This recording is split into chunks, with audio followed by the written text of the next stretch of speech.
siapa yang tulus berlatih melepaskan selain Allah supaya dia menemukan rasa cinta kepada Allah dengan cara berzikir kah, berpuasa kah, riyadhah kah, apapun caranya, arba'ina sabahan, 40 hari atau 40 pagi. Zaharat yanabi'ul hikmah min qalbihi ala lisan. Allah akan terbitkan hikmah. Hikmah ini boleh futuh, ilmu yang dibuka, atau ilmu laduni, tergantung makom orang ini. Allah akan bukakan, tumpah ruahkan ilmu hikmah, ilmu ladunika, ilmu wahbiyah ilmu futuhkah, yang bukan bersumber dari bumi ini, bukan dari dunia ini, tapi dari alam-alam yang tinggi.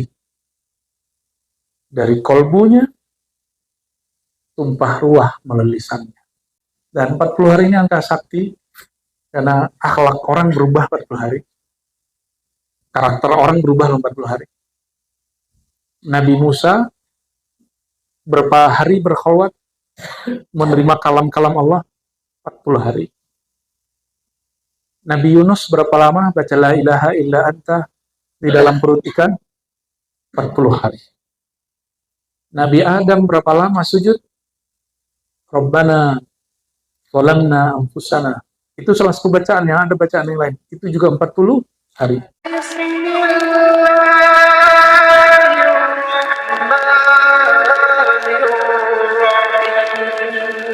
Alhamdulillah, surah Allahumma salli wa sallim wa barik ala hadha an-nabiy al-karim wa ala alihi wa ashabihi ajma'in. Baik, saudara-saudariku, sahabat-sahabatku yang bukan Allah, alhamdulillah kita baru saja zikir pagi sore, yaitu dengan wirid asas ya. Di wirid asas yang diwariskan Maulana Imam Abil Hasan Syadzili, namun kemudian kita tambahkan keberkahannya dengan isyarat-isyarat nabawiyah tentunya, dengan zikir ya Latif dan zikir Ismul Jalalah ya Allah. Dengan mukaddimah sebelumnya sesuai dengan kaifiat yang kita biasa pakai di sini. Insya Allah nanti al-inbah penutup sebelum maghrib. Kita memperkuat kajian sore Selasa lalu tentang khalwat, dan alhamdulillah Buya Zul Asfi dengan apik sekali menjelaskan 20 adab suluk atau khalwat. Ya, semoga Allah memberkahi apa yang telah beliau jelaskan. Itu sangat diperlukan. Sekarang kita masuk, seharusnya ini kajian di rumah, tapi tidak live. Ya. Al-Ariful Ma'arif. Ya, kan sudah jalan sekali atau 2 kali? Ya baru sekali, waduh mohon maaf ya. Di kitab Al-Ariful Ma'arif itu ada 2 atau 3 bab membahas tentang arba'inat atau khalwat. Ya. Dan yang akan kita bahas tentang bab yang ke-26. Buya Zul Asfi sudah menjelaskan kemarin bahwa khalwat itu boleh 40 hari, bahkan lebih boleh. Boleh berbulan-bulan, bahkan bertahun-tahun boleh. Boleh 40 hari, boleh 30, boleh 20, boleh 10, boleh 7, bahkan 3 hari. Bahkan guru kami mengatakan balagh, meskipun sesaat. Itu boleh. Tergantung gurunya. Oleh karenanya, di jalur tarekat Naqsyabandiyah Khalidiyah ini kemudian dipakai ada 40 dan 30, ada yang 10. Di beberapa jalur Naqsyabandiyah Khalidiyah di Sumatera itu ada yang sangat ketat sekali. Kalau awal suluk khalwat mesti 40 gitu ya. Itu bagus. Tapi ulama-ulama salaf kita terdahulu kita nggak begitu. Ya. Guru saya beberapa begitu dulu kalamnya. Cuma sebagian sudah berubah. Mereka tercerahkan dengan ilmu pengetahuan. Bukan berarti mereka yang dulu ngomong begitu kurang pengetahuan, enggak. Itu zamannya. Dan tertulis di kitab Tanwirul Qulub ya. Kalimat itu boleh 40, boleh 30, boleh 10, boleh 7. Maka para mursyid tidak usah takut membuat khalwat lebih kurang daripada khalwat yang dia jalani dulu. Ya, ini perlu kita sampaikan. Ya. Jadi itu tidak bid'ah, ya. Tidak juga khianat kepada guru. Itu bagian daripada keilmuan yang mungkin belum sampai kepada sebagian mursyid. Karena tidak semua mursyid thariqah itu faqih, ahli hukum, ahli kitab. Sebagaimana tidak semua yang faqih itu mursyid. Betul nggak? Syukur-syukur ada mursyid, ya juga faqih. Ya, mengerti kitab, mengerti hukum. Kita sangat senang sekali. Kalau tidak ada masalah. Ya. Kalau di Mesir itu kayak Syekh Ali Jum'ah, mursyid. Syekh Zaki Ibrahim, guru beliau, seorang mursyid dan faqih. Syekh Ali Jum'ah, faqih, mursyid. Muhaddis juga ada. Pensyarah kitab Hikam, hasyiahnya, hasyiah Imam Syarqawi. Imam Syarqawi Syekhul Azhar. Hampir semua ilmu yang ada di Al-Azhar dia kuasai. Dan dia seorang mursyid tarekat khalwatiyah. Ya. Maka aneh kalau ada lulusan Azhar anti tarekat, itu aneh. Berarti dia nggak kenal sama pendahulunya dengan imam-imam syekhnya sampai hari ini.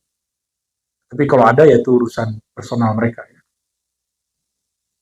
Nah, di negeri kita juga sama. Ada yang alim secara zahir, ada yang alim secara batinnya saja.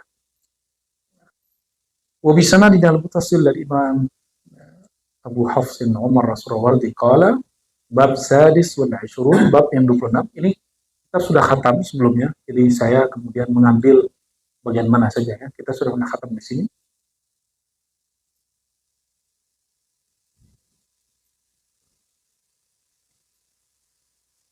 Laisa ya fi khasiyatil arba'iniyah allati yata'ahaduha as-sufiyah. Mengenai kekhususan keistimewaan khalwat 40 hari yang diamalkan oleh para sufi. Alhamdulillah kami masa kecil masih dapat 40 hari itu. Sekarang pun masih ada, cuma banyak yang nggak sanggup. Alasannya mahasiswa, alasannya karyawan. Ya, makanya mesti kemudian ada ijtihad yang bisa melapangkan itu. Ternyata nggak perlu ijtihad, sudah ada panduannya. Nggak mesti 40, ada 10. Pak Gesang nanti berapa hari, Pak? 10 hari ya? 10 hari.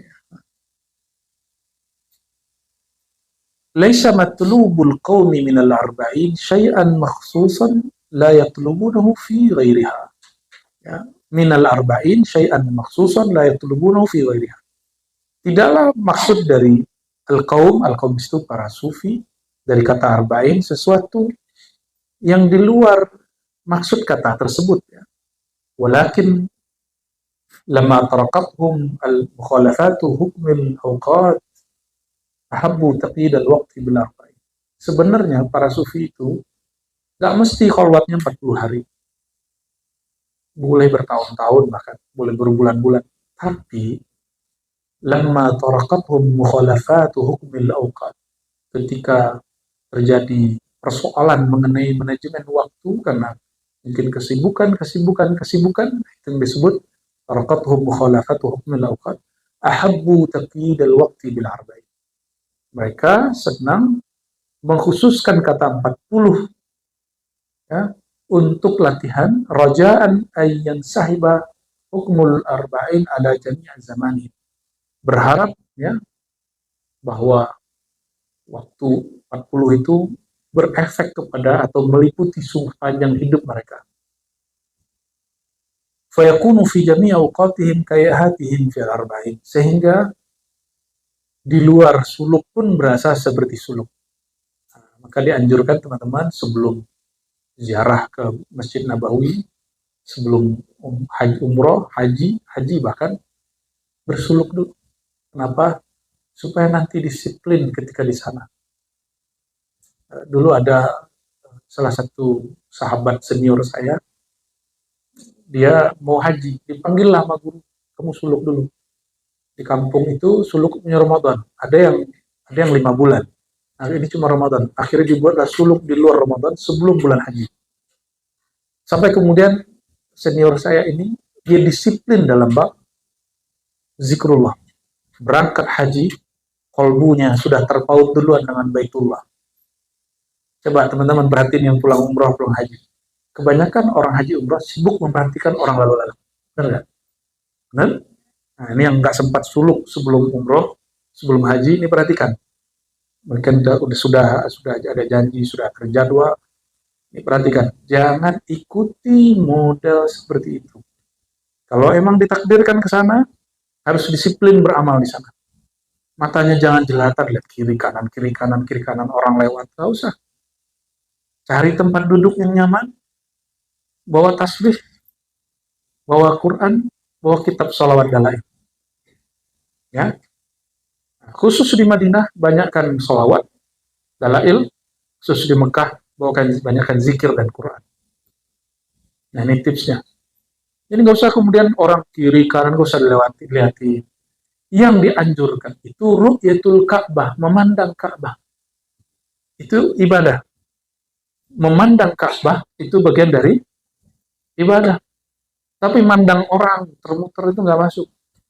Ya, itu ghaflah, itu kelalaian. Alhamdulillah Bu Yasi sudah merasakan lah itu ya manfaat suluk waktu umroh kemarin. Ya, kalau enggak matanya jelalatan yang ngeliatin orang tuh. Ya, semoga yang belum berumroh Allah segerakan umrohnya. Ya, maka yang sudah kita talkinkan itu mohon dipegang erat-erat. Yang sudah ditalkinkan itu amalkan di sana. Amalkan di sana. Nah, ini kabar gembira. Sholat di Masjid Nabawi, berapa faedahnya? 1.000, 1.000. Udah bisa bahasa Jawa, Bu ya. 1.000. Itu menurut ahli hadis.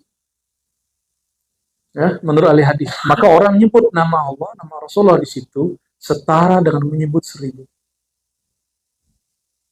Jadi nyampe di sana, nah ini tips.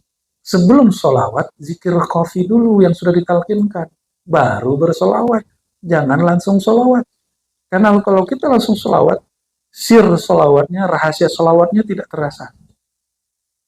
Jadi sebelum bersolawat, kapanpun ya, di rumah, di perjalanan misalnya nggak nyetir sendiri, atau mau nyetir, kalbunya koneksi dulu kepada Allah. Sebut dulu nama Allah. Baru mungkin sepanjang jalan, motoran, nyetir mobil, itu nyebut nama Allah. Atau nyebut sholawat kepada Rasul. Tapi kalbunya harus connect dulu. Yang sholawat hakikatnya kan Allah. Sallallahu ala Muhammad. Allah lah yang bersolawat kepada Nabi Muhammad. Allahumma salli ala Muhammadin. Ya Allah, limpahkan salawat engkau kepada Nabi Muhammad. Allah maja'al salawatika ala Sayyidina Muhammad. Ya Allah, jadikan salawat engkau tercurah kepada Nabi Muhammad. Jadi yang punya salawat siapa? Kalau kita nggak bergetar nyebut nama Allah, nggak tenang hati nyebut nama Allah, maka salawatnya hampa. Salawatnya hampa. Nah, ini tips biar kaifiat supaya sholawatnya berkesan. Ya, baik. Nah, kalau sudah zikir, lalu sholawat, nah, silakan habis itu mau beramal apa?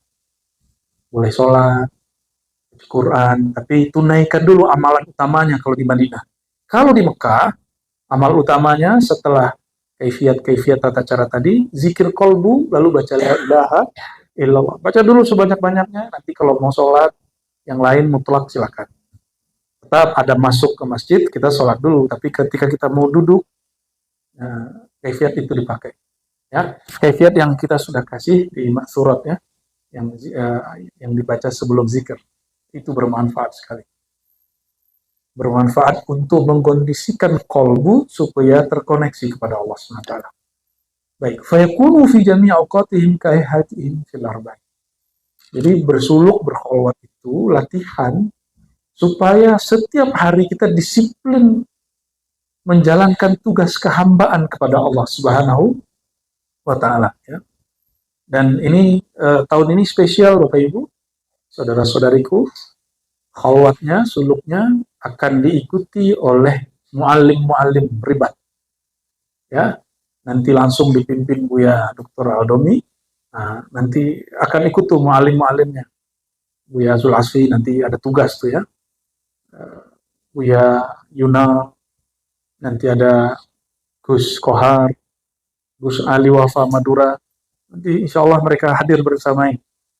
Cuma ala daya tempat terbatas. Nanti daftar aja ke Buya Hodomi, tunggu isyarat dari beliau, nama siapa yang masuk. Ya, niat aja yang kuat. Ya, jadi orang antri ini, udah banyak yang antri. Ya, belum daftar tidak penuh. Nggak bisa tahun ini, nggak bisa bulan ini. Nanti kita ada namanya suluk solawat, Robiul Awal. Catat ya, ada suluk solawat, Robiul, boleh disebut as-suluk al-Muhammadi. Isinya solawat aja dari awal awal akhir. Ya, khusus untuk nanti mualim-mualim, nanti dicokokin kitab-kitab solawat semua. Bagi yang nggak bisa baca kitab, dikasih solawat instan. Ya, supaya nanti mualim-mualim ini nyambung dengan semua kitab solawat yang ada di dunia. Insya Allah. Itu solawat yang ditulis ulama, mereka bawa dari langit. Itu rohaninya Allah perjalankan, pulang-pulang mereka bawa oleh ma'rifat, bawa oleh wirid, bawa oleh rotib, bawa oleh hizib, bawa oleh solawat. Oh, itu paling keren itu. Nah, maka penanda ma'rifat seseorang itu, lihat solawatnya.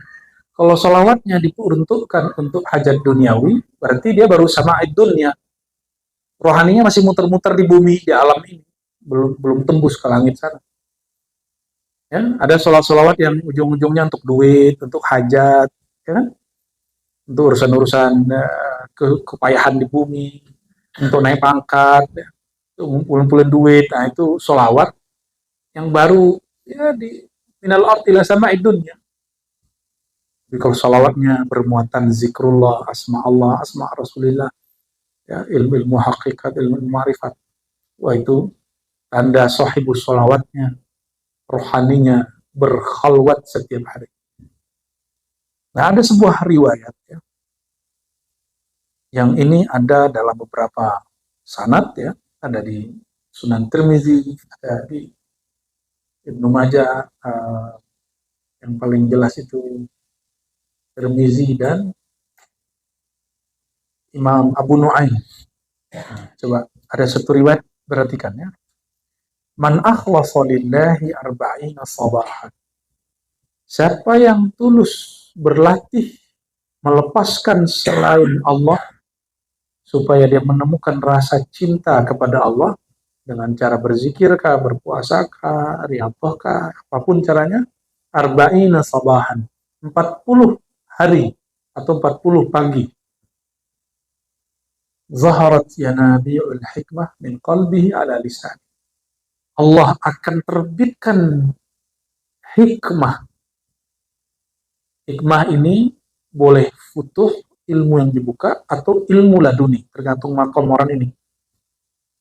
Allah akan bukakan, tumpah ruahkan ilmu hikmah, ilmu laduni kah, ilmu wahbiyah kah, ilmu futuh kah, yang bukan bersumber dari bumi ini, bukan dari dunia ini, tapi dari alam-alam yang tinggi. Dari kolbunya, tumpah ruah melalui lisannya. Nah, itu sebabnya masyaikh kami dulu berpesan sekali, sebelum engkau dakwah, khalwat dulu. Supaya apa? Hikmah tumpah ruah dari kolbu. Makanya Bapak Ibu, ini tahadus bin nikmah, ya, mu'alim-mu'alim privat merasakan itu ketika mengajar. Kajian kitabnya sama, tapi kalau dibahas beliau-beliau ini beda, ya. Sama kitabnya, sama-sama nafsirin ayat, sama-sama jelasin hadis, tapi kekuatan tarikan rohani itu beda. Dan itu buah dari berkhalwat. Ya. Maka khalwat ini hanya terbatas 40 hari. Maka kita nggak berbangga udah pernah dulu 40 hari. Kenapa? Beliau mengatakan, fayakunu fi jami'i awqatihim kayahatin fil arba'in. Mereka latihan 40 hari untuk sepanjang masa. Sehingga setiap hari dijadikan seperti 40 hari. Gitu ya. Dan 40 hari ini angka sakti, karena akhlak orang berubah 40 hari. Karakter orang berubah 40 hari. Nabi Musa berapa hari berkhalwat? Menerima kalam-kalam Allah 40 hari. Nabi Yunus berapa lama baca la ilaha illa anta di dalam perut ikan? 40 hari. Nabi Adam berapa lama sujud? Rabbana zalamna anfusana. Itu salah satu bacaan, yang ada bacaan yang lain. Itu juga 40 hari. Oh, Masya Allah. Jauh kali ya. Nabi Muhammad dulu ya. Nabi Muhammad berapa lama bertahan berkhalwat di Gua Hira? Yang sudah ke Gua Hira itu saksi. Orang hanya melihat Nabi Muhammad SAW yang sudah jadi. Mereka nggak lihat proses sang Muhammad menjadi Nabi Allah, Rasulullah yang menarik itu. Ternyata walaupun sudah Nabi, sudah Rasul, Masya Allah perjalankan dalam bentuk khalwat. Apalagi kita. Kitab ini kan dulu nggak ada. Kalau antum cuma jago baca kitab, nggak pernah khalwat, nggak mengikuti sunnah batinnya Rasulullah SAW. Ya, Rasulullah itu nggak pernah belajar kitab begini, nggak pernah. Sahabat nggak pernah belajar kitab begini. Maka mohon maaf, bagi kita, salah satu kesempurnaan kelengkapan dai itu adalah dia berkhawat dulu sebelum dakwah. Sehingga nanti dia tidak yuhibbus syuhrah qabla kamali. Sebelum Allah sempurnakan batinnya, dia nggak kemudian cinta viral. Kenapa yang boleh viral itu cuma Allah? Karena Allah menyebut dirinya az-zahir, al-batin. Lalu Rasulullah SAW yang sangat viral di alam semesta. Belum ada YouTube, Rasulullah udah viral. Ya kan? Dan di situ nanti dalam khalwat dia faham, orang yang viral itu sebenarnya Sayyidina Muhammad punya nur terbit pada diri orang itu, lalu Allah angkat nurnya. Jadi yang Allah angkat itu bukan dia, nur Muhammadnya. Namun dia disertakan dalam nur itu. Maka kita nggak merasa GR-GR juga. Ya mau dijadiin mursyid kayak, jadi khalifah thariqat kayak, mau jadi muqaddam nggak ada urusan, mau jadi dai, mau alim. Yang penting nurnya terbit. Nah, nur ini kita sebut nur Muhammad SAW. Siapa yang ikhlas dalam jalan Allah, berliabah 40 hari 40 malam, terbitlah hikmah. Al-hikmah nama lain daripada nur Muhammad sallallahu alaihi wasallam. Jadi kalau ada orang bilang mahar mengaktifkan nur Muhammad, mohon maaf, nabiku tidak mengajarkan begitu. Saya nggak bilang dia dajjal, nggak bilang dia pembohong. Cuma yang kami terima bersambung kepada sang baginda bahwa al-hikmah itulah yang disebut nur Muhammad. Dan itu pengaktifannya dengan cara riyadhah, suluk, thariqah, mengikuti jalan ulama-ulama terdahulu yang bersambung kepada Nabi Muhammad sallallahu alaihi wasallam. Assalamualaikum. Maka Bapak Ibu Saudara, ya, apapun nanti yang punya waktu luang, gak usah mikirin nanti bayar apa ya. Kalau emang dapat isyarat dari Buya Aldomi, yang ditunjuk ikut. Ya, saya nggak punya duit nih, mau iuran nih. Nah, emang iurannya wajib kan, nggak juga. Ya, berapa iurannya dia untuk makan? Segitu doang. Antum bisa merasakan nur itu terbit bertahun-tahun sampai mati. Ya, insya Allah. Nah, beliau ini kan produk itu. Walaupun Bu Yasi 2 kali 10 ya, tapi kan diribat sudah lama. Ya. Bu Aldomi alhamdulillah pernah 40 hari ya, pernah 30 hari ya, pernah 10 hari alhamdulillah. Dulu kalau ada orang suluk ya, kita rekomendasiin ke guru-guru di kampung. Kalau orangnya alim, saya sarankan ke Buya Amilizar. Ya, walaupun ada orang mau adu-adu saya dengan beliau, bagi saya beliau itu paman guru saya. Ya, guru saya Abu Hasan Basri itu berguru kepada Syekh Muhammad Kanis, punya adik kelas kira-kira gitu, itu Buya Amilizar. Jadi kami punya adab, walaupun orang adu-adu saya dengan beliau-beliau itu, kami nggak merasa diadu. Ya. Mengenai ada kalam-kalam zallat, ya, kalam-kalam yang terlompat baik dari saya ataupun beliau, ya Allah insya Allah sudah ampuni, sudah maafkan. Itu cuma emosi-emosi sesaat. Ya. Sampai hari ini, kalau beliau-beliaunya pulang, saya bilang, tolong kalau pulang, sowan ke guru. Walaupun orang Minang nggak tahu istilah sowan. Ya, berkunjung kepada guru, kan masih hidup, yang mati kita ziarahi, yang sudah wafat kita ziarahi. Karena bagi kita mereka nggak mati, mati itu cuma sebutan zahirnya, batin mereka masih hidup. Dan sebagian antum merasakan zahirnya itu saat berziarah. Ya. Alhamdulillahirabbil alamin. Ya, itu bukan halu. Yang bilang halu dia telah mengingkari banyak hadis-hadis dan riwayat yang sahih. Dalil bahwa ziarah kubur ketemu sosoknya itu dalil hadis Isra. Sahih Bukhari dan Muslim, Abu Daud, Tirmizi, Sayyidina Muhammad sallallahu alaihi wasallam ketika melewati Sinai, apa kata beliau? Marartu bil kathibil ahmar. Ra'aitu Musa yusalli ala fi qabri. Ya, aku melewati satu tempat yang gundukan tanahnya tinggi, agak kemerah-merahan. Kathib itu al-ard al-murtafi', ya, tanah yang agak gundukannya tinggi. Itu kuburan maksudnya. Kuburan siapa? Musa, Nabi Musa. Ra'aituhu yusalli fi qabri. Aku lihat beliau salat di dalam kubur. Itu Nabi SAW. Halu nggak Nabi Muhammad SAW? Ada yang bilang halu? Enggak. Ya. Maka ulama pewaris Nabi Muhammad SAW kalau ziarah ke wali Allah, insya Allah mengalami hal yang sama. Kecuali ente bukan pewaris Nabi Muhammad SAW, pewaris Abu Jahal, Abu Lahab. Kalau ziarah nggak ada rasa apa-apa. Ya, jangan disalahkan orang yang merasakan apa-apa. Jangan dituduh orang itu kemudian halu. Antum percaya atau tidak, Abah Guru sekumpul itu kalau lagi mentok satu persoalan secara ma'rifat, ziarah ke Datuk Kalampayan, kakeknya, datoknya, Syekh Muhammad Arsyad, Datuk Kalampayan, beliau duduk di situ, saksinya itu cerita kepada saya, kami mendengar, melihat beliau berkalam-kalam bil lughatil arabiyyah, tapi di depannya kami gak lihat siapa-siapa, katanya. Bukan baca wirid, bukan, itu kayak tanya jawab. Avatar. Oh, oh iya ya, ada avatar. Nah, bagi kita avatar itu imajinasi. Kita punya real ya.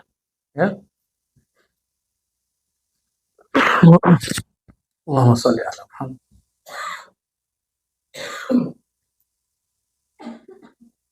Batuk semua.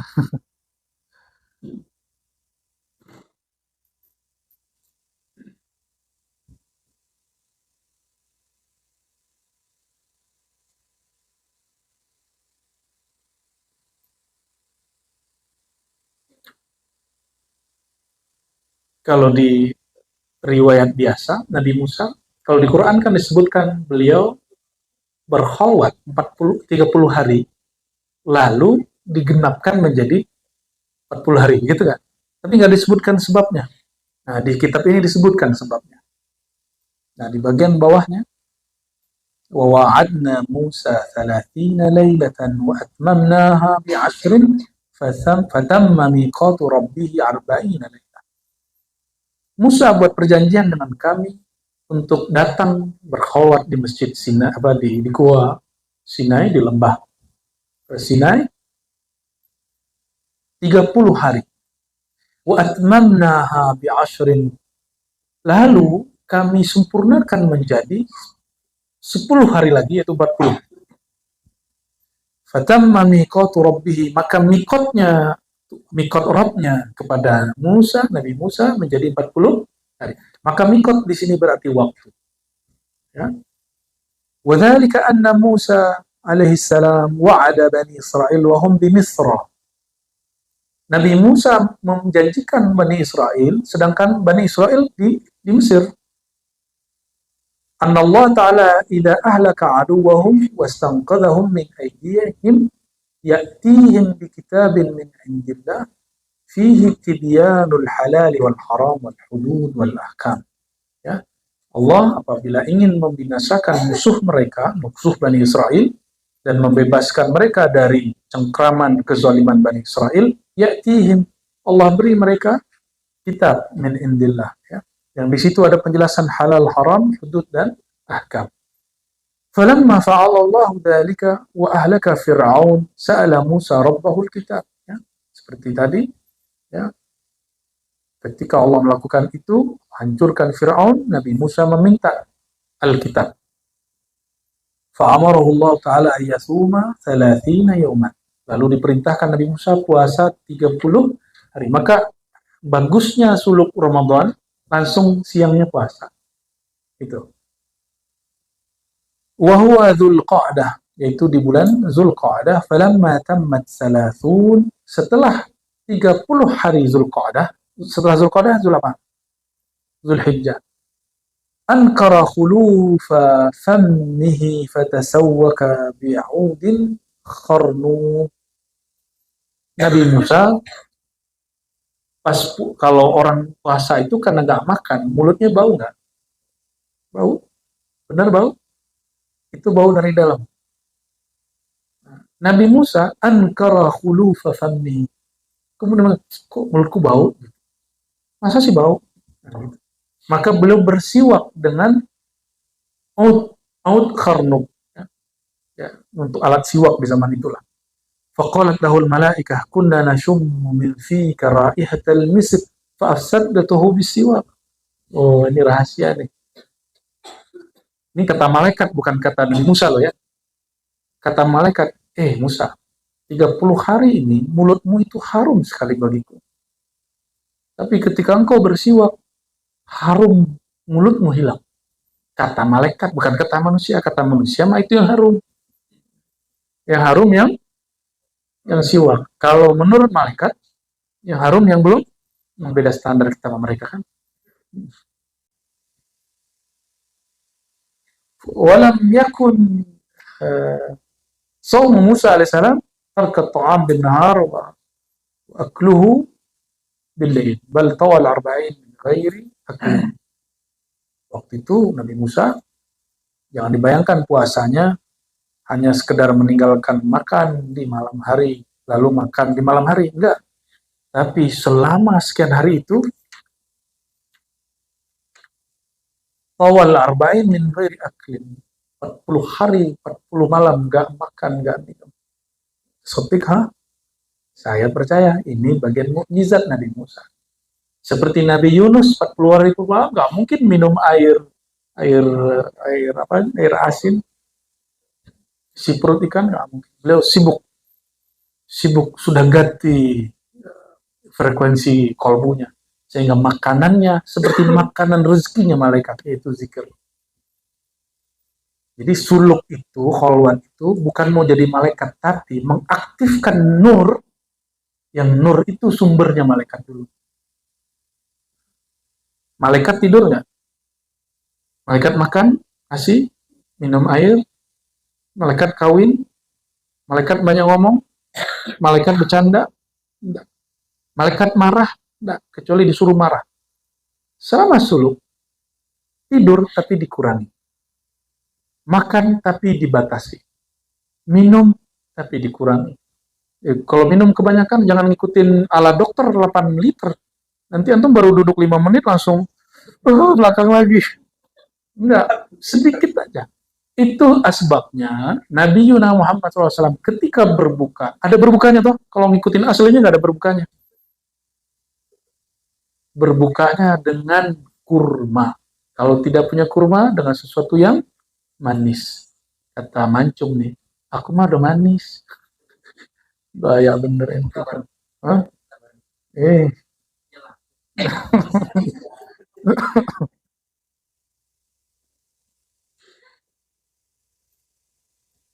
Perut itu kalau dia kosong, awal-awal itu bikin gelisah. Tapi kalau orang sudah tahu nikmatnya perut kosong, dia akan kecanduan telat makan. Ini mohon maaf, nih beda dengan standar kita hidup biasa. Biasa ada sarapan, ada makan siang, ada makan malam. Antum kan ada ngemil sore, ngemil duha, aduh repot ya. Ya. Kan ini kaidah. Dalla ala anna khuluwal ma'dati min at-ta'am aslun kabirun fil bab. Jadi salah satu inti dari latihan manusia dalam khalwat adalah mengosongkan perut. Perut ini kalau kosong, syahwatnya melemah, emosinya menurun, angan-angannya stabil. Kenapa angan-angan banyak? Perutnya banyak, perutnya itu tuh, perutnya masih itu. Kenapa emosinya ini? Karena kita pengen kenyang gitu. Orang yang ingin kenyang itu akan gampang marah. Itu sebabnya orang-orang yang demo itu, dia dijanjiin makan setelah demo atau pertengahan demo. Ntar ada jatah ntar. Bikin dulu dia marah kan. Ya, itu temanku yang koordinator demo cerita. Dapat nasi bungkus tuh. Ini pakarnya ini.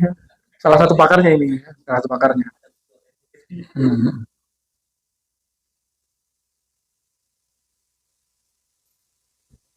Karena kita dicipta dari tanah, air, api, udara, maka nah ini yang kemudian menjadi nafsiyah yang zahir.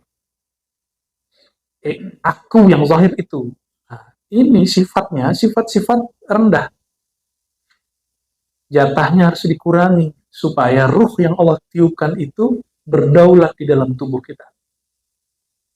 Selama teman-teman masih ngasih jatah tidurnya masih normal, makannya masih normal, ya ruhnya terpenjara dan dengan normal, ya sehingga Nabi SAW mengatakan dunia itu sijidun mu'min, penjara bagi ruhnya orang beriman.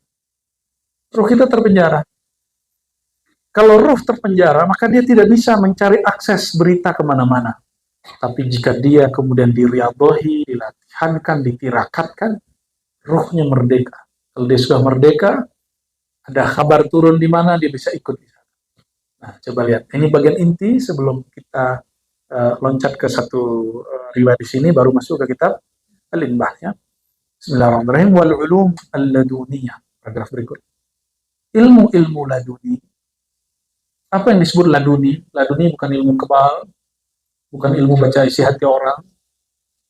Ladun artinya ilmu yang direct from Allah, yang langsung diakses dari Allah Subhanahu wa Ta'ala. Jadi apa ilmu laduni?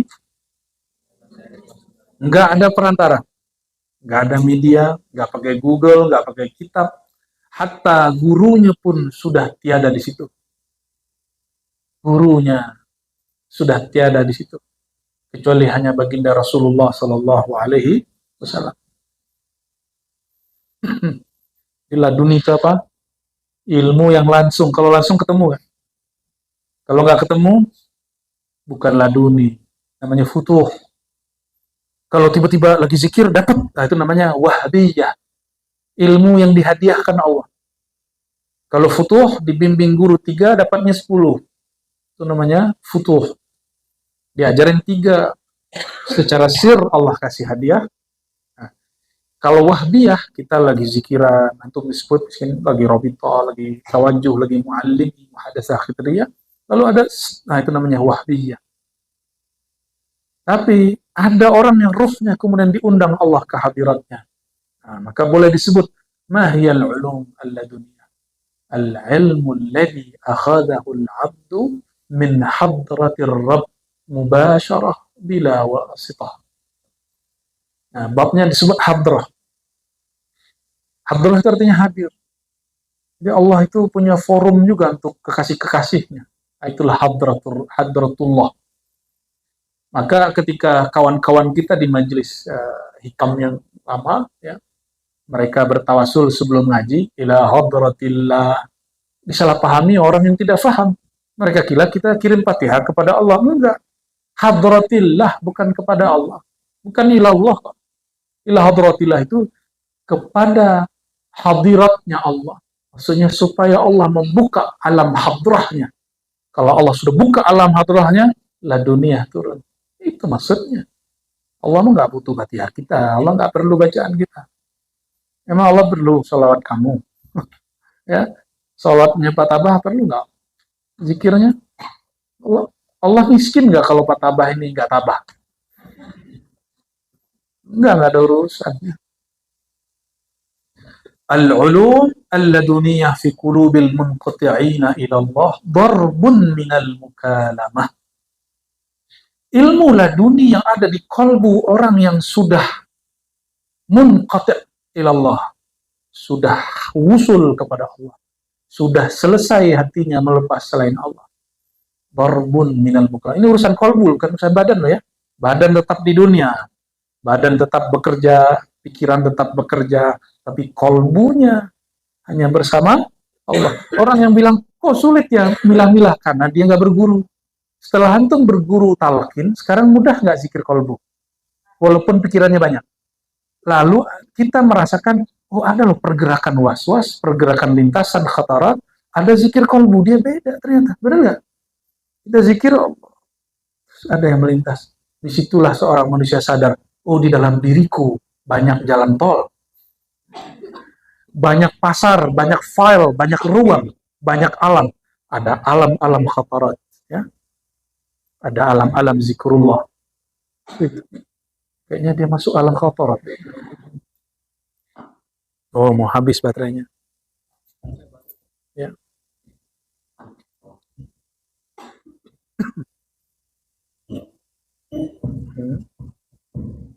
Yes, oke. Ya. Jadi ilmu laduni itu torbun minal mukalamah. Ini kalimat berani nih. Di abad itu, ini tahun berapa beliau wafatnya? 632. Sekarang kita 1445. Beliau berani buka apa aja yang terjadi dalam ilmu laduni. Bukan tiba-tiba badan jadi tegang kayak di YouTube itu kan. Bukan. Ilmu laduni dorbun minal mukalamah. Salah satu bentuk daripada Allah berkalam-kalam kepada si hamba. Kalau Allah berkalam langsung, nggak pakai handphone, nggak pakai wirid, ya, dia langsung ke kolbu. Bahkan bukan ke kolbu, dia langsung ke ruh. Kolbu ini hanya wadah terluar. Bayangkan, kolbu bagi kita kan batin, tapi dalam ilmu laduni kolbu itu bagian terluar. Masih ada lagi di dalamnya, ya, lapisan-lapisan untuk nyimpan kalam itu. Dan sekali orang itu diajak berkalam, selama-lamanya dia dihitung berkalam-kalam dengan Allah Subhanahu wa Ta'ala. Ya. Maka Nabi Musa itu selama-lamanya dihitung berkalam. Nabi Muhammad itu sekali bertemu Allah, selama-lamanya dihitung bertemu Allah Subhanahu wa Ta'ala. Maka sahabat-sahabat itu ikut kapalnya baginda Nabi Muhammad SAW. Itu sebabnya ilmunya Sayyidina Muhammad SAW, ilmunya Sayyidina Abu Bakar, Sayyidina Umar, Sayyidina Utsman, Sayyidina Ali tidak putus-putus. Karena mereka mengikuti musyahadah dan mukalamahnya Nabi Muhammad SAW. Dan sekali Allah ajak berbicara, ilmunya tidak putus-putus. Barulah orang paham nanti yang ditulis oleh beberapa masyayikh di kitab itu ya. As-sudur qabla sutur. Nah, ini kaidah nih. Udah hafalin. As-sudur qabla sutur. Ilmu di sini dulu diolah, baru ditumpahkan ke dalam buku. Hari ini kebalik, orang ilmu itu di kitab cetakan dulu. Dia lupa bahwa cetakan itu baru kemarin sore, Al-Quran aja baru dicetak 1924. Jadi coba bayangkan dulu orang nggak punya kitab, nggak punya teks, nggak punya manuskrip. Dia belajar pakai apa? Ya, pakai ini dulu. Kolbu dia yang bergerak. Maka as-sudur qabla sutur itu baru pewaris Nabi Muhammad SAW. Kalau as-sutur qabla sudur sama dengan ahli kitab. Maka di Quran, ahli kitab itu disindir dengan sangat keras sekali. Ya. Ahli kitab dari kalangan Bani Israel. Allahumma sholli ala. Sutur pakai to. Ini sekretarisnya Dawami nggak ada. Lagi mencari kekasih kali dia itu. Ke Jogja dia. Oh, maaf. Nah, kita ringkas saja kalimat bagian terakhir.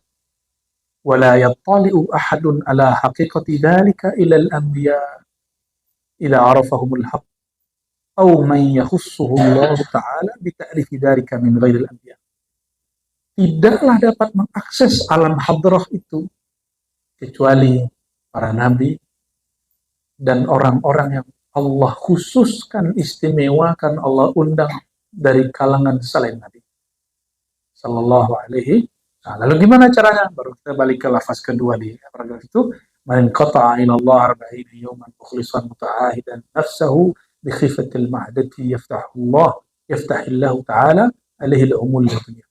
Nah, siapakah selain Nabi itu? Orang-orang yang menghabiskan waktunya untuk arba'ina yawman, 40 hari berlatih dengan meringankan perut dari beban makanan dan air. Yaftah, Allah bukakan bagi dia ilmu-ilmu lagi. Ya. Kalau Nabi ngomong, bicara, pasti enggak? Nabi berbicara, siapa yang berlatih 40 hari, pasti terbit nur hikmah dari kalbunya, tumpah ruah kepada lisannya. Nabi kalau bicara begitu terjadi enggak? Terjadi. Ya. Dan kata arba'in 40 itu bukan berarti 40 angka. Bagi kita pemula, 40 itu angka. Tapi bagi mereka al-muntahi, orang-orang yang sudah Allah perjalankan jauh, 40 menit, 40 detik itu bisa dihitung 40 hari. Sayyidina Muhammad SAW, ini pelajaran Isra Mi'raj. Perjalanannya hanya beberapa saat. Habis Isya jalan, sebelum subuh sudah sampai. Tapi melewati dunia, melewati langit, melewati bumi, tembus ke arah Allah. Maka ada namanya khalwah ruhiyah. Khalwah ruhiyah itu dimensinya, karena ruh adalah hembusan Allah. Allah itu adalah ad-dahr, sang waktu. Waktu bisa dipendekkan, bisa dipanjangkan. Maka umur umat Nabi Muhammad yang sekarang pendek ini, saya berdoa walaupun antum cuma khalwat iktikaf 10 hari, semoga di sisi Allah dihitung 40 hari. Amin ya rabbal alamin. Ya. Nah, dan hikmah itu yang Allah terbitkan dalam kalbu kita, ini tergantung kesiapan batinnya. Jadi nggak semuanya sama. Yang belum siap disapa, Allah nggak akan sapa. Nanti gila dia. Yang belum siap dipandang, Allah nggak pandang dia. Nggak Allah zahirkan muraqabahnya. Yang belum siap dapat makna, Allah nggak kasih makna, dikasih aja lezat zikir nyebut. Maka jika zikir sudah mulai terasa lezat, berarti sudah terbit hikmahnya. Walaupun belum 40 hari kali 24 jam, tapi itu sudah dihitung 40 dalam hitungan rohani. Gitu ya. Maka masyayikh kita mengatakan 40 itu tergantung yang ngatur, yang ngelola waktu kan Allah. Ya. Ada orang sudah 40 tahun sama gurunya, tapi satu nur pun nggak terbit. Kenapa? Dia membersamai, tapi dia sebenarnya kurang yakin-yakin amat gitu. Cuma kata orang, masih kata orang. Dia khidmat sama gurunya, tapi khidmatnya pun masih setengah-setengah hati. Nah, semoga kita khidmatnya betul-betul sepenuh hati ya. Baik, teman-teman yang bukan Allah. Lalu ada satu riwayat, ini hadis musalsal. Saya mendengar ini dari guru-guru saya, dari murid-murid Syekh Yasin Al-Fadani. Ada dijazahkan, diriwayatkan, dimusalskan oleh masyayikh kita di halaman 125-nya. Beliau dapat sanad dari As-Sulami, mendengar dari Ali bin Sa'id. Beliau bertanya tentang apa itu ikhlas. Lalu setiap murid kepada guru bertanya kepada gurunya apa itu ikhlas. Sampailah silsilah itu kepada Sayyidina Al-Hasan Al-Basri. Sayyidina Hasan Al-Basri pun bertanya kepada gurunya Hudzaifah, wahai tuan sahabat Rasulullah Hudzaifah, apa itu hakikat ikhlas? Kata Sayyidina Hudzaifah radhiyallahu ta'ala anhu, sa'altu an-nabiyya sallallahu alaihi wasallam an ikhlas ma'ahu. Aku bertanya kepada baginda Rasulullah SAW, apa itu ikhlas? Qala sa'altu Jibril, aku bertanya kepada Jibril apa itu ikhlas? Lalu Jibril mengatakan, sa'altu Rabbal Izzah, aku bertanya kepada Allah Ta'ala, apa itu ikhlas? Qala huwa sirrun min sirri awda'tuhu qalba man ahbabtu min ibadi. Nah, ini oleh-olehnya sore ini. Apa itu ikhlas? Ikhlas gak usah pakai teori. Gak usah pakai teori. Langsung pakai riwayat yang ada, yang kita riwayatkan secara musalsal dari guru-guru kita yang bersambung sanadnya kepada Rasulullah. Ikhlas itu kata Allah, firman Allah, sirrun min sirri. Sir rahasia daripada rahasiaku. Auda'tuhu, aku letakkan simpan si ikhlas itu, si rahasia itu, qalba man ahbabtu min ibadi, di kalbu hamba yang aku cintai. Maka di sini ada 3. Ikhlas itu rahasia. Di mana dia diletakkan? Di kalbu. Di kalbu siapa? Kalbu yang Allah cinta. Dan ciri-ciri hamba yang Allah cinta, dia kenal kepada Allah. Dan ciri-ciri kenal kepada Allah, dia ringan menyebut nama Allah. Kalau kenal Allah bisa cerita tentang Allah. Nah, ini bagian terakhir dari laduni. Orang laduni, contohnya begini. Antum kalau pulang dari Jogja, bisa cerita tentang Malioboro dan detail. Beda nggak kita lihat di YouTube dengan kita ke sana? Atau kita dengar teman pulang dari Jogja dengan orang yang pulang dari Malioboro. Maksudnya, ada kawan pulang dari Mekah, dia cerita, oh Mekah itu begini loh Tuhan. Kita percaya karena dia orang yang jujur. Itu namanya tasdik, iman. Iman itu begitu. Kita nggak ketemu Allah, lalu Rasulullah SAW mengabarkan, aku bertemu Allah. Lalu kita percaya, kita nggak jumpa Nabi SAW, jumpa dengan sahabat, atau nggak jumpa sahabat terus sampai hari guru kita. Guru kita berkalam, Allah itu satu. Dan kita percaya. Tapi nggak ngelihat. Itu namanya iman. Ini beda iman dengan, jadi iman itu kalau dibuka lagi, ini ada tasnya ikhlas. Dan di situ ada musyahadah, berjumpa. Kalau sudah jumpa, di atas iman, itu yang disebut kamalul yaqin. Di atasnya yakin. Nah, orang yang sudah jumpa dengan Allah, dia bisa cerita tentang ma'rifatullah.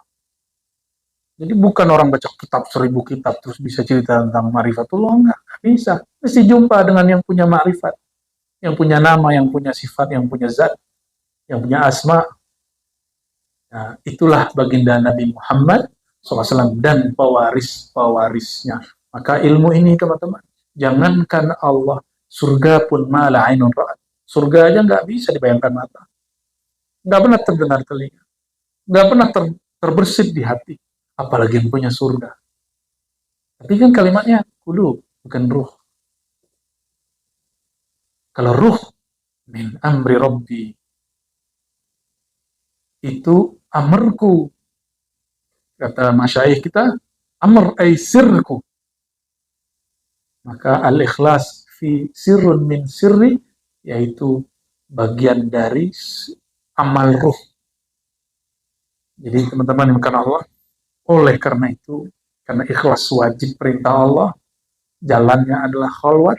Bagi kolbu kita yang seperti ini, seperti saya ini, ya hampir-hampir wajib lah khalwat itu. Ya, kita nggak bilang wajib ya, hampir, tapi ikuti syarat guru-guru, nanti kita berkhalwat supaya tidak dengan nafsu. Ya, nanti malah tengkar-tengkar masalah ruangnya. Aku ruangnya kok kecil gitu. Terus pulang aja kalau gitu ya. Ntar masalah kipas angin, oh itu kipas angin apa? Nah, berarti gagal nih. Nanti berurutan begitu ya, jangan sampai. Nanti harus ada koordinator perempuan dia. Nah, itu yang belum terpikirkan kemarin kan. Harus ada yang ada mudabbir perempuan. Ya, jangan laki, nanti jatuh cinta. Jadi nggak istilah yang banyak. Ini penting sekali. Biar nggak kemudian, mohon maaf, ada yang bawa makanan dimasukin ke dalam khalwat tempat ruang kelambunya. Ya salah. Berarti kebiasaan di rumah dibawa ke surau tempat khalwat. Nah, tapi kita nggak marah, kita biarin aja. Nanti lama-lama juga bersih kok. Ya, lama-lama kalbunya dibersihkan Allah. Maka harus diteteskan nama Allah di kalbunya. Ya. Barangkali itulah. Baca kitab Inbah dulu. Masih kuat. Mana kitab Inbah Bu ya?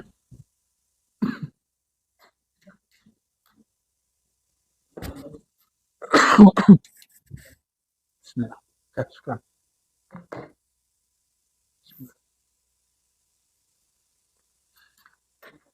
Ini tawakufna.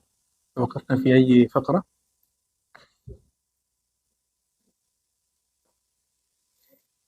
أو اختر لي، اختر لنا.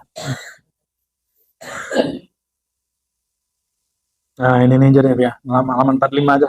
Ya, halaman 45.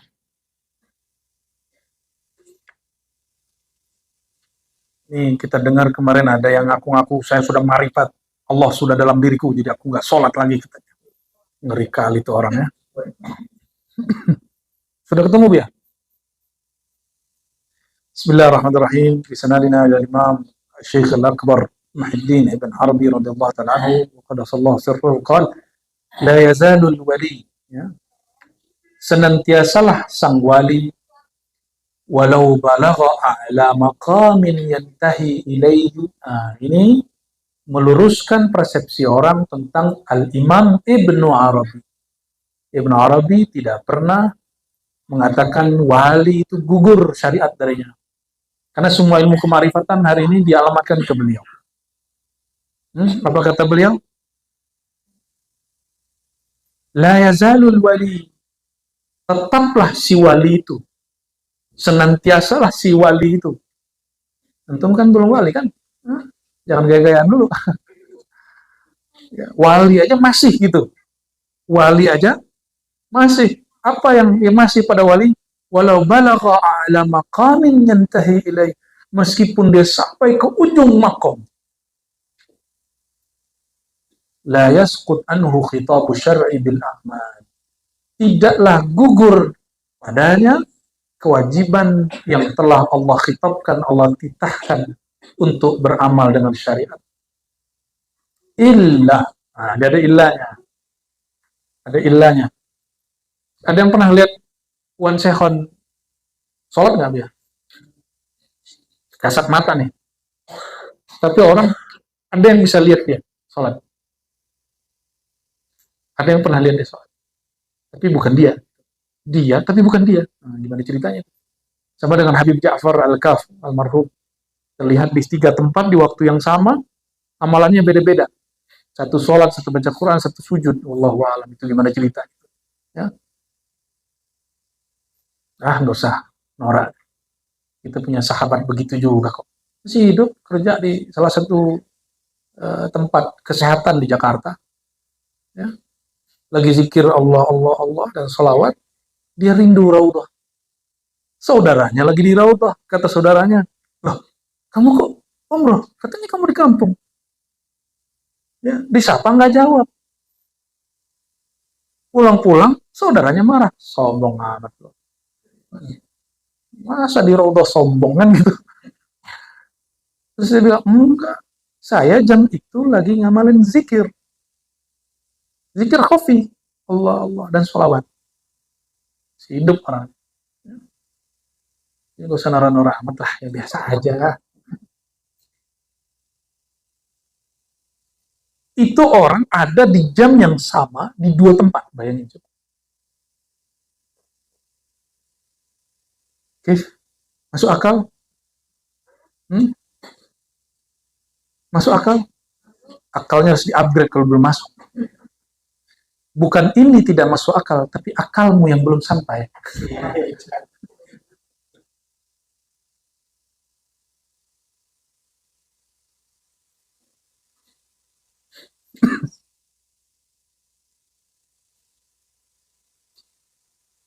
Maka ada seorang tokoh ilmu Quran di Prancis, tapi orang Islam, dituduh liberal, tapi dalam hal ini dia ngambil ilmu Ghazali. Cuma dia perkenalkan pemikiran itu ke dunia barat. Apa kata dia? Namanya Arkon.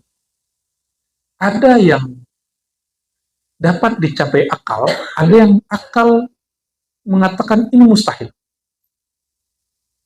Ada yang akal sebagian orang sanggup, sebagian orang nggak sanggup. Bukan berarti hal ini nggak masuk akal. Cuma sebagian akal orang nggak sanggup. Akal tidak sampai bukan berarti barangnya nggak ada. Nah, yang kedua, sesuatu yang muhalun, mustahil.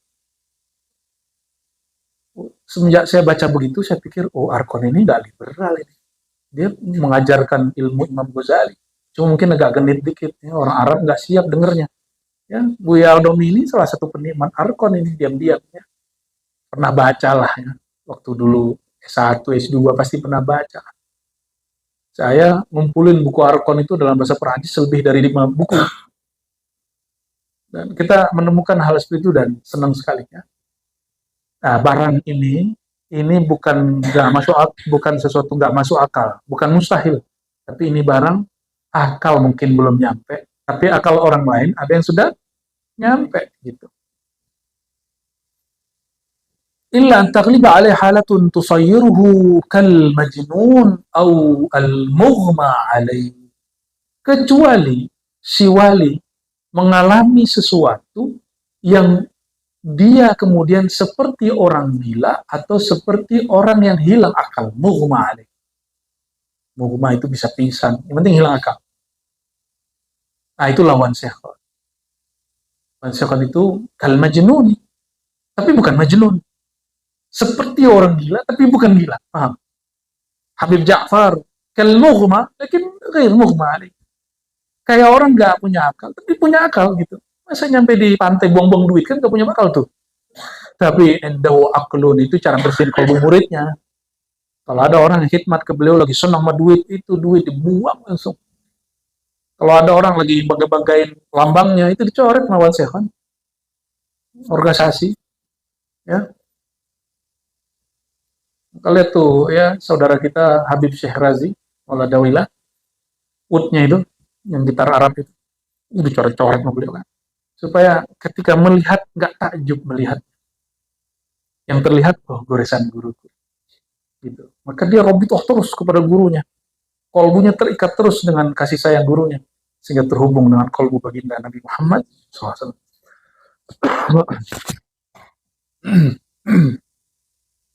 Fayakunu inda dhalika khitabu syar'i. Tapi mereka itu tidak semuanya dapat dijadikan mursyid. Hanya orang tertentu yang ngerti isyarat beliau aja. Barangkali khodam-khodamnya Wan Sekhon itu nggak semua juga paham. Ada yang paham. Nah, yang paham inilah yang dapat menjadi murid beliau. Kalau nggak khidmat aja. Nah, yang paham ini mungkin yang dia pahami lain dengan yang didengar oleh khodam-khodamnya. Bisa jadi beda. Saya coba nanti konfirmasi ke Habib Syekh Razi itu ya. Benar nggak ini? Karena rata-rata orang-orang majzub, kita nyebutnya majzub, itu nggak bisa dijadikan mursyid. Rata-rata.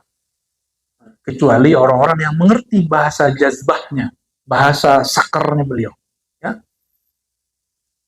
Fayakunu 'inda dzalika khitabu syar'i mu'allaqan bihi hatta yafiqa min tilkal halah. Teman-teman, tua khamar yukhmirul akal, ya, menghilangkan akal. Maulana Jalil Rumi menyebut ilmu makrifat, kerinduan bermakrifat itu kalau masuk ke dalam diri, itu seperti orang meneguk khamar, tapi khamar ma'rifat, maka dia akan mabuk sesaat. Dia mabuk sesaat. Ya. Inilah ditahan-tahan sama kita dulu, biar Datu Dodo ini nggak wirling lagi dia. Kalau nggak dia sudah mau wirling gitu. Takut ini jadi fitnah. Ya. Karena ribat tidak menolak sama dan wirling, tapi ribat tidak melakukannya kecuali jika halnya datang. Ya, kita nggak nolak wirling, bagi kita itu seni sufi. Bahkan kalau kita lagi ya mukhayyam, kita lagi berkemah, kita pakai tuh zikir berdiri itu. Ya, cuma nggak lama-lama, takut hilang. Takut antum minum khamar ma'rifat. Ya, maksud saya sederhana, jika yang materi itu bisa memabukkan akal, apalagi yang non materi, maka ini haram dikonsumsi kecuali yang diizinkan dokter rohani. Dokter boleh bilang, ini kamu minum ini. Tapi dokter yang bilang, darurat. Ad-darurat tubihul mahzurat. Kalau darurat maka haram jadi halal. Tapi hanya di waktu itu, hatta yafiq min tilkal halah, fa idza afaqa qala subhanaka tubtu ilaik. Sayyidina Musa ketika sadar, apa kata beliau? Subhanaka tubtu ilaik. Maha hebat engkau ya Allah. Aku bertobat kepadamu. Ya. Maka antum kalau habis zikir, salah satu yang dibaca selain alhamdulillah adalah subhanaka tubtu ilaik. Kalau mengalami pengalaman rohani yang kencang, dahsyat, baca ini. وكل من ادعى في حالة صحته وثبوت عقله أن قد وصل إلى مقام أعطاه ذلك المقام ترك الأعمال فقوله زور وبهتان ووصوله إلى سقر. Ya, kalau ada orang ngaku-ngaku akalnya masih oke, kesadarannya masih utuh, lalu dia ngaku-ngaku sampai di makom yang tidak makom mabuk ini, lalu tarkal amal, lalu dia mengingkari mengamalkan sesuatu dari syariat. Ya, taroka di sini taroka lil inkar. Tarokanya apa? Lil inkar. Ya, kalau ada orang malas sholat, kita nggak hitung dia kafir, kita hitung dia fasik. Nah, kalau ada wali lagi mabuk di bab itu, maka dia kita hitung apa?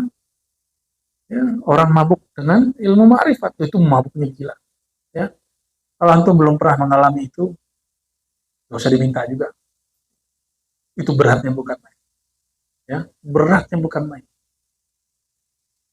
Sayyidina Muhammad SAW adalah orang yang paling kuat dan beliau sanggup menahan hanya menggigil, gitu kayak demam.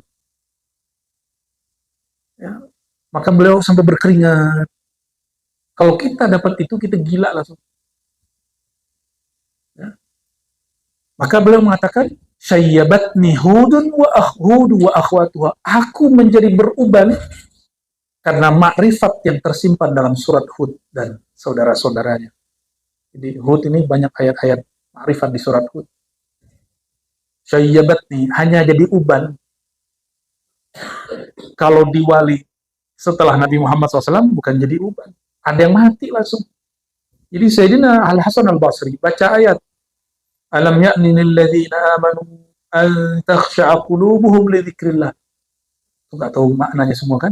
Itu kalau tahu maknanya, antum bisa pingsan langsung seperti pingsannya 4 sahabat Nabi, 4 tabi'in, bahkan disebut di situ yang hadir dia meninggal langsung. Itu dahsyatnya ayat itu. Dahsyatnya ayat. Ya. Kami masih nyaksikan lah dulu guru saya kalau ada satu bab ma'rifat maka beliau buat syair. Waktu kami masih kecil ya. Kalau sudah bersyair, Masya Allah, itu semuanya kayak orang demam. Ya. Ada yang pingsan, ada yang guling-guling. Meninggal beliau, torikot itu hilang. Torikot mahabbahnya hilang. Ya. Dan beliau difitnah, Masya Allah. Ya, difitnah sesat, Masya Allah. Nah, dari beliau lah kemudian saya paham bab-bab ini. Maka ketika ketemu wali-wali Allah yang lebih dahsyat lagi mabuknya, kita tak kaget-kaget hari ini. Ya, kita bersyukur Allah persiapkan nanti itu ya. Dengan ma'rifat-ma'rifat yang sederhana itu. Nah, siapa yang tidak mengalami hal ini, lalu coba-coba bilang, Allah dalam diriku. Nggak perlu sholat lagi. Zawrun wa buhtan. Itu bohong. Itu dusta. Wa wusulu ila saqar, dia bukannya datang ke Allah masuk surga, tapi ila saqar, neraka saqar ya. Jadi manhaj ribat jelas, kita tidak pernah mengatakan bahwa orang kalau sudah usul terangkat syariat darinya. Nggak ada. Yang ada pakai illahnya. Jika akal dia yang menjadi syarat seseorang wajib mengamalkan syariat, Allah tutup atau Allah hilangkan sejenak, maka di saat itu saja dia tidak dihukum karena meninggalkan syariat. Gitu. Nah, dan mabuk itu ada yang mabuk seperti orang begitu, ada yang mabuk tapi kelihatannya dia tidak mabuk. Nah, ada orang begitu. Oleh karenanya, sahabat-sahabatku, saudara-saudariku, berbaik sangkalah kepada kekasih-kekasih Allah, kepada hamba-hamba Allah, siapa tahu ada rahasia di kalbu mereka. Ya, barangkali itu sedikit mengambil berkah dari kitab Al-Inbah ala Tariqillah, dan di sini saya bersaksi bahwa Imam Ibn Arabi imam Ahlus Sunnah yang kuat dan tidak pernah melanggar syariat, baik dalam bab akidah, bab syariat, ataupun bab-bab yang lain. Tidak seperti yang diasumsikan orang-orang jahil hari ini, yang mereka tidak mau memahami Imam Ibn Arabi secara objektif. Wallahu ta'ala alam bisawab, nasallallahu al-afwa wal afiyah. lana liwalidina wa limasyayikhina wa lisairil muslimin walhamdulillahi rabbil alamin. Sallallahu rabbuna ala